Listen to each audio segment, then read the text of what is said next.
सनातन धर्म अपने हिंदू धर्म के वैकल्पिक नाम से भी जाना जाता है। वैदिक काल में भारतीय उपमहाद्वीप के धर्म के लिए सनातन धर्म नाम मिलता है। सनातन का अर्थ है शाश्वत या हमेशा बना रहने वाला, अर्थात जिसका ना आदि है ना अंत। सनातन धर्म दुनिया के सबसे प्रमुख धर्मों में से एक है। हालांकि आप पाएंगे कि सनातन धर्म को अक्सर धर्मों के बजाय जीवन का एक तरीका कहा जाता है। इस वीडियो में हम सनातन धर्म से संबंधित आपके सभी संदेह को दूर करेंगे और आपको इसके बारे में और अधिक बताएंगे।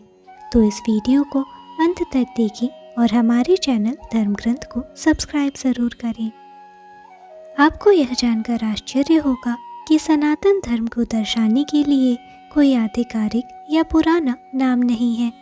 इसके पीछे का कारण है, जब सनातन धर्म था तब कोई अन्य खंड धर्म या कोई अन्य धर्म नहीं था। हालांकि जैसे जैसे समय आगे बढ़ता गया, कई अलग अलग निम्न धर्मों का उदय हुआ। इसलिए हिंदू धर्म को दूसरे धर्म से अलग करने की आवश्यकता थी। यही कारण है कि सनातन धर्म शब्द गढ़ा गया था। सनातन का संस्कृत में शाब्दिक अनुवाद प्राचीन है।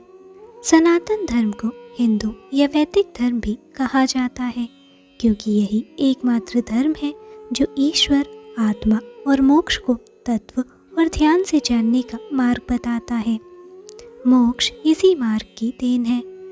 एक निष्ठता, ध्यान, मौन और तप सहित यम नियम के अभ्यास और जागरण का मोक्ष मार्ग है। अन्य कोई मोक्ष का मार्ग नहीं है। मोक्ष से ही आत्मज्ञान और ईश्वर का ज्ञान होता है। यही सनातन धर्म का सत्य है। सनातन धर्म की उत्पत्ति पर बड़े पैमाने पर तर्क दिया जाता है, जबकि पश्चिमी विद्वानों का कहना है कि हिंदू धर्म सिंधु घाटी में लगभग 5000 वर्षों में स्थापित हुआ था। वैदिक विज्ञान इस पर काफ़ी हद तक असहमत है। सनातन धर्म के भीतर यह माना जाता है कि यह धर्म किसी एक व्यक्ति या कई अन्य लोगों के समूह द्वारा नहीं बनाया गया था, बल्कि स्वयं भगवान द्वारा स्थापित किया गया था। कहा जाता है कि त्रिदेवों में से एक भगवान विष्णु ने ब्रह्मा की रचना की और उन्हें वेदों का ज्ञान दिया, और इस ज्ञान से भगवान ब्रह्मा ने ब्रह्मांड की रचना की। अर्थात सनातन धर्म उनका समय शुरू होने पर था और यह परमात्मा द्वारा बनाया गया था। सनातन धर्म का उदय परमपिता ब्रह्मा से हुआ।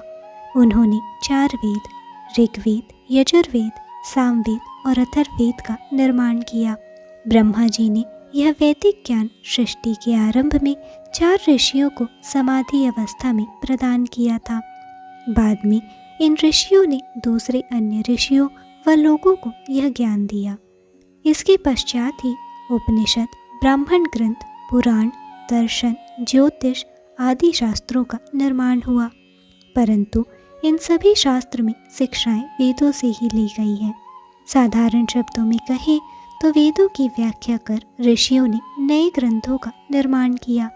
यहाँ एक बात ध्यान रखनी आवश्यक है, केवल वेद ही ईश्वरकृत है। अन्य सभी शास्त्र ग्रंथ मनुष्य द्वारा बनाए गए हैं। इसलिए यदि किसी ग्रंथ व पुस्तक में कोई बात व तथ्य वेद विरुद्ध पाई जाती है तो वह सत्य नहीं मानी जाती है। सनातन धर्म का प्रमुख चिन्ह ओम है। यह चिन्ह आत्मा, ब्रह्मा और ब्रह्मांड की अद्वितीय एकता का प्रतीक माना जाता है। ओम का उच्चारण ध्यान और आध्यात्मिक साधना के साथ जुड़ा होता है और यह सनातन धर्म की विशेष ब्रह्मा के रूप में प्रतिपादित किया जाता है। ओम का यह महत्वपूर्ण स्थान है और यह सनातन धर्म के प्रतीक के रूप में पहचाना जाता है।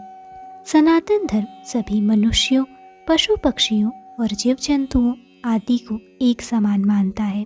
वैदिक सनातन शिक्षा सभी जीवों पर दया करने का आदेश देती है, परंतु दुष्टों व राक्षसों के लिए कड़ा दंड देने को कहा गया है। गीता में सनातन शब्द का कई बार वर्णन आता है। भगवान श्री कृष्ण ने अर्जुन को सनातन धर्म का उपदेश देते हुए कर्तव्य पालन करने की शिक्षा दी थी। कृष्ण अर्जुन को सनातन के गूढ़ रहस्यों का ज्ञान देते हुए उन्हें धर्म रक्षा करने के लिए युद्ध करने को बार बार प्रेरित करते हैं। सनातन धर्म सुखमय जीवन व्यतीत करने की वैज्ञानिक कला है। इसने संसार को योग, आयुर्वेद, संगीत, नृत्य, शिल्प विद्या, आध्यात्म आदि महत्वपूर्ण संसाधन व विद्याएं प्रदान की है। सनातन की शिक्षाओं के कारण ही भारत विश्व गुरु कहलाता था। संसार में एकमात्र सनातन धर्म ही है जहां स्त्री को पुरुष से उच्च दर्जा दिया गया है। सनातन धर्म ने प्रकृति, गाय, पृथ्वी को इनके गुणों के कारण माँ का स्थान दिया है। इस धर्म में माता को सर्वोच्च गुरु माना जाता है, क्योंकि एक माँ ही अपने बच्चों के लिए अपने प्राण भी न्यौछावर करने को तैयार रहती है। सनातन धर्म में विभिन्न स्त्री देवियों रूप की माँ दुर्गा, काली, लक्ष्मी, सरस्वती आदि के रूप में आराधना की जाती है। सनातन धर्म सभी स्त्रियों को पुरुषों की भांति शस्त्र व अस्त्र धारण करने का अधिकार देता है। वेदों में सनातन धर्म स्त्रियों के विषय में कहता है कि प्रत्येक स्त्री को उच्च शिक्षित होना परम आवश्यक है, क्योंकि एक गुणी व शिक्षित स्त्री अपने बच्चों का श्रेष्ठ पालन पोषण एवं चरित्र निर्माण सही ढंग से करती है और साथ ही बच्चों को सत्य की शिक्षा देती है ताकि वे बुराई से सदैव दूर रहें। इसलिए एक शिक्षित व गुणी स्त्री ही श्रेष्ठ समाज का निर्माण करने में सक्षम है। सनातन धर्म सूर्य के समान प्रकाशित होता है और बुराई को नष्ट करता चला जाता है, इसलिए इसका पतन करना असंभव है। हालांकि जब समाज में अधर्म बढ़ता है तो सनातन थोड़ा विवश प्रतीत होता है, परंतु यह पुनः अपनी शक्ति को जागृत कर अधर्म का नाश कर देता है। इसलिए वेदों ने सनातन को शाश्वत की संज्ञा दी है। सनातन धर्म सभी मनुष्यों को प्रकृति व इसके संसाधनों की रक्षा करने को कहता है, क्योंकि प्रकृति ही सभी मनुष्य व जीवों की भोजन, जल, वायु, घर, उपचार, वस्त्र, ईंधन आदि की व्यवस्था करती है। इसलिए वेदों में ईश्वर ने मनुष्य जाति को उपदेश दिया है कि वह जितना कुछ पदार्थ प्रकृति से लेता है उतना उसे लौटाना भी आवश्यक है, मनुष्य उसकी रक्षा करे। उदाहरण के लिए यदि मनुष्य जंगल से लकड़ियाँ, फल, औषधि आदि लेता है तो उसका कर्तव्य है कि वह अपनी ओर से वृक्ष पौधे लगाए और जीवन भर उसकी देखभाल करे ताकि आने वाली पीढ़ी इन संसाधनों का लाभ ले सके। सनातन धर्म मनुष्यों को निष्काम कर्म करते हुए पुरुषार्थ करने को कहता है। श्री कृष्ण ने भी निष्काम कर्म का अर्थ बताते हुए जीवन जीने को कहा है।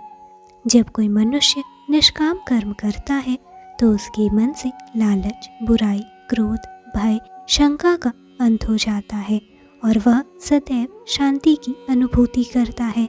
किसी भी कर्म को करने की स्वतंत्रता मनुष्य के पास है, परंतु उसका फल देना ईश्वर के अधीन है। इसलिए निष्काम कर्म में मनुष्य कर्म फल के परिणाम के बारे में नहीं सोचता, अपितु लगातार पुरुषार्थ करता रहता है। सनातन धर्म ऋग्वेद के माध्यम से कहता है, केवलाघो भवति केवलादि, अर्थात जो व्यक्ति अकेला खाता है वह पाप खाता है। मनुष्य को एक दूसरे का ध्यान रखते हुए वस्तुओं, भोजन पदार्थों का प्रयोग व ग्रहण करना चाहिए। ज़रूरत से अधिक वस्तु को जीवों की सेवा में लगा देना चाहिए। सनातन धर्म के कुछ महत्वपूर्ण मूल्य और सिद्धांत यह है। पहला, ईश्वर एक है। सनातन धर्म के अनुसार ईश्वर एक है और वह सर्वव्यापी है। ईश्वर को सत्य, ज्ञान और आनंद का स्रोत माना जाता है। दूसरा, कर्म। सनातन धर्म के अनुसार प्रत्येक व्यक्ति अपने कर्मों के अनुसार फल प्राप्त करता है। अच्छे कर्मों का फल अच्छा होता है और बुरे कर्मों का फल बुरा होता है। तीसरा, मोक्ष। सनातन धर्म का उद्देश्य मोक्ष प्राप्त करना है। मोक्ष का अर्थ है जन्म और मृत्यु के चक्र से मुक्ति। चौथा, अहिंसा। सनातन धर्म अहिंसा को सर्वोच्च धर्म मानता है। हिंसा को बुरा और अनावश्यक माना जाता है। 5वां, सत्य। सनातन धर्म सत्य को सर्वोच्च मूल्य मानता है। सत्य को जीवन का आधार माना जाता है। 6वां, दया। सनातन धर्म दया और करुणा को महत्वपूर्ण मानता है। दूसरों की मदद करना और उनकी पीड़ा को कम करना एक महत्वपूर्ण कर्तव्य माना जाता है। सनातन की यात्रा। सनातन एक ऐसी यात्रा है जो सदैव से चल रही है और सदैव चलती रहेगी। यह एक ऐसी यात्रा है जो आत्मा की है, उसके उद्देश्य की है। यह एक यात्रा है जो हमें ईश्वर तक ले जाती है। सनातन की यात्रा का प्रारंभ जन्म से होता है। जब हम जन्म लेते हैं तब हम अनभिज्ञ और अज्ञानी होते हैं। हम ईश्वर के अस्तित्व और हमारे उद्देश्य से अनजान होते हैं। लेकिन जैसे जैसे हम बढ़ते हैं हम सीखते हैं और विकसित होते हैं। हम ईश्वर के बारे में और अधिक जानने लगते हैं। सनातन की यात्रा एक चुनौतीपूर्ण यात्रा है। इसमें कई बाधाएं और चुनौतियां आती है। हमें अपने कर्मों के अनुसार परिणाम भुगतने होते हैं। हमें अपने रास्ते में आने वाली सभी कठिनाइयों का सामना करना पड़ता है। लेकिन अगर हम दृढ़ संकल्पित हैं और अपने लक्ष्य पर ध्यान केंद्रित करते हैं तो हम सनातन की यात्रा को सफलतापूर्वक पूरा कर सकते हैं। सनातन की यात्रा का अंत मोक्ष में होता है।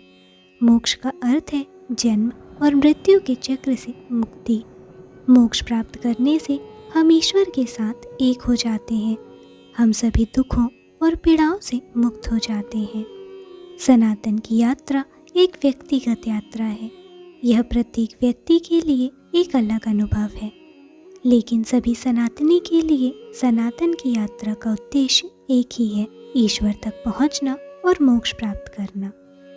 सनातन की यात्रा के कुछ चरण। जन्म। यह सनातन की यात्रा का पहला चरण है।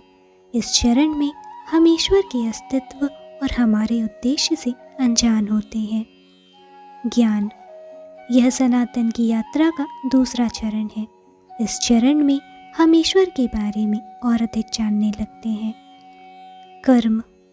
इस चरण में हम अपने कर्मों के अनुसार परिणाम भुगतने लगते हैं। भक्ति। यह सनातन की यात्रा का चौथा चरण है। इस चरण में हम ईश्वर की भक्ति करने लगते हैं। मोक्ष। यह सनातन की यात्रा का अंतिम चरण है। इस चरण में हम ईश्वर के साथ एक हो जाते हैं। पुनर्जन्म। जिन्हें मोक्ष प्राप्त नहीं होता वो इसी जीवन मरण के चक्र में घूमते रहते हैं, अर्थात उनका पुनर्जन्म होता रहता है।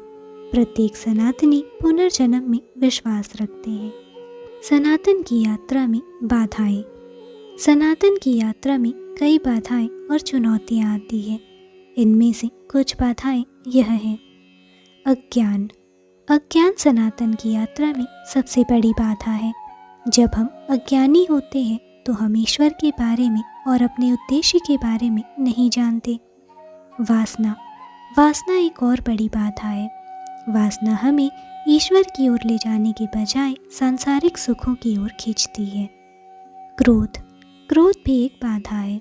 क्रोध हमें दूसरों के साथ अच्छा व्यवहार करने से रोकता है। लोभ। लोभ भी एक बाधा है।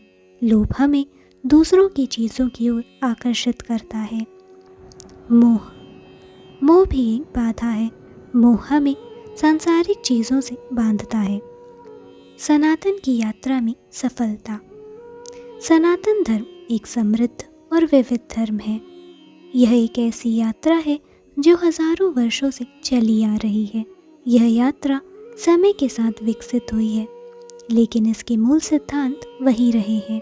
सनातन की यात्रा में सफल होने के लिए हमें इन बाधाओं को दूर करना होगा। हमें ज्ञान प्राप्त करना होगा, कर्म करना होगा, भक्ति करनी होगी और ईश्वर पर विश्वास करना होगा। अगर हम इन चीज़ों को करते हैं तो हम सनातन की यात्रा को सफलतापूर्वक पूरा कर सकते हैं और मोक्ष प्राप्त कर सकते हैं। सनातन की यात्रा एक ऐसी यात्रा है जो हमें एक बेहतर इंसान बनाती है। यह हमें जीवन के उद्देश्य के बारे में सोचने के लिए प्रेरित करती है। यह हमें ईश्वर के साथ एक होने का अवसर देती है। तो दोस्तों, आज के लिए बस इतना ही। उम्मीद करती हूँ कि आपको धर्म ग्रंथ चैनल की पहली प्रस्तुति पसंद आई होगी। यदि हाँ, तो इस चैनल को सब्सक्राइब और इस वीडियो को लाइक और शेयर ज़रूर करें। मिलते हैं अगले वीडियो में। तब तक के लिए हर हर महादेव।